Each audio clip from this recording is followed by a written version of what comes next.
Assalamualaikum.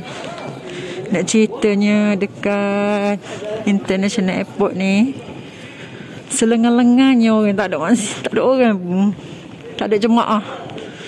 So pagi ni pukul 3:30 pagi ni, jemaah Malaysia je turun flight. Jemaah Malaysia dan nak check in ni.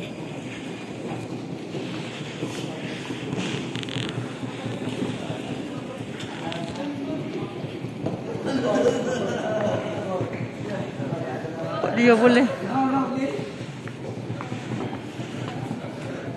Geng-geng petugas dia sedia bersembang lagi.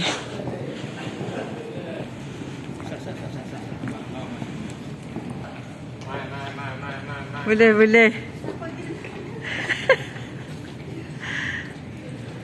Okey. Okey. Boleh. Boleh, Mak. Mau dia ni.